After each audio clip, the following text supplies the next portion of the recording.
जय भीम। नमस्कार, हम हैं रविंद्र और आप देख रहे हैं बहुजन नायक।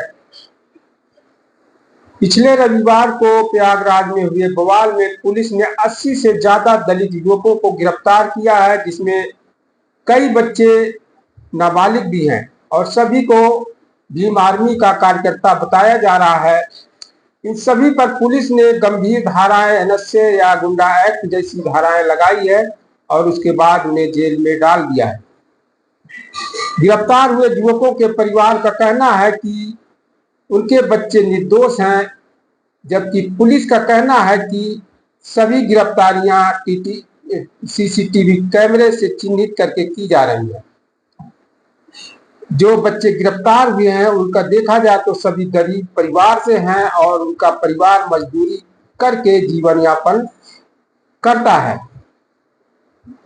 दरअसल चंद्रशेखर करछना तहसील में एक युवक की जलाकर हत्या कर दी, उससे परिवार से मिलने जा रहे थे तो पुलिस ने उन्हें रोक लिया और उन्हें जाने नहीं दिया। इसके बाद उनकी पार्टी के कार्यकर्ताओं यानी भीम आर्मी के कार्यकर्ताओं ने सड़क जाम कर दी तो पुलिस ने लाठीचार्ज कर दिया। लाठीचार्ज करने के बाद भीम आर्मी कार्यकर्ता उग्र हो गए और उन्होंने तोड़फोड़ की आगजनी की। उस बवाल में एक युवक सुनील कुमार गौतम का भी जो घायल हो गया और उसकी मृत्यु हो गई है।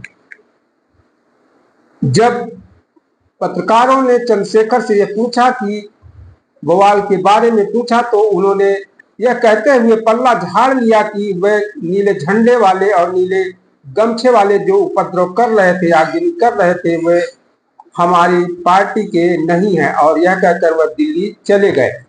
जो युवकों पर गंभीर धाराएं लगी हैं, इस धाराओं में जल्दी देखा जाए तो जमानत नहीं होती है, लेकिन हाई कोर्ट के एक वकील हैं अनिल कुमार, जिन्होंने उन सभी युवकों का मुफ्त में मुकदमा लड़ने का बात कही है। देखा जाए तो चंद्रशेखर शब्बीरपुर की घटना से वह सुर्खियों में आए थे।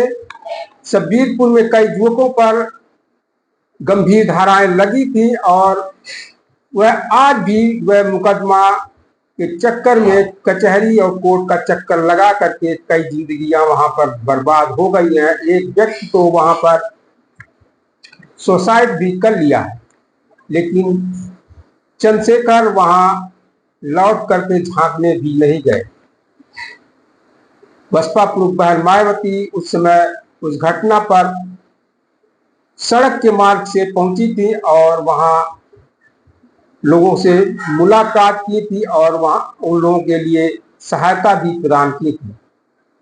चंद्रशेखर कहते हैं कि हम बाबा साहब डॉक्टर अंबेडकर और माननीय कांशीराम साहब के मिशन को आगे बढ़ा रहे हैं और अपने को बाबा साहब के अनुयायी और कांशीराम साहब के अनुयायी भी कहते हैं, लेकिन क्या वह सच में ऐसा है?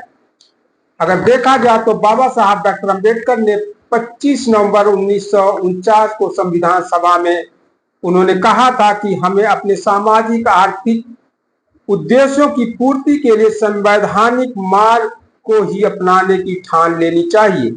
कानून तोड़ना, असहयोग आंदोलन, सत्याग्रह, इन मार्गों से हमें दूर रहना चाहिए। जब संवैधानिक मार्ग नहीं था तब इन असंवैधानिक मार्गों को अपनाने का बड़े पैमाने पर समर्थन मिलता था। अब संवैधानिक मार्ग उपलब्ध है, इसलिए हमें ऐसे मार्ग छोड़ देने चाहिए। फिर कांशीराम साहब भी जब आंदोलन उन्होंने शुरू किया अपने कार्यकर्ताओं से, वो बार बार कहते रहे कि मिशन के लिए दिल में आग होनी चाहिए, लेकिन दिमाग ठंडा रखना चाहिए। माननीय कांशीराम साहब को देखा जाए तो उन्होंने कभी भी इस तरह के आंदोलन, उग्र आंदोलन नहीं किए अपने, और इसी तरह बाबा साहब का डॉक्टर अंबेडकर ने भी अपने जीवन में कभी भी उग्र आंदोलन उन्होंने नहीं किया। जब उन्होंने महार तालाब का आंदोलन पानी का किया था, उस समय भी उन्हें काफी चोटें आई थी। जो समाज के लोग थे उनको भी गंभीर चोटें आई थी। बाबा साहब ने कभी भी इस तरह के उग्र आंदोलन नहीं किए थे। और मानवर कांसीराम साहब भी इस तरह का आंदोलन कभी भी नहीं किए थे।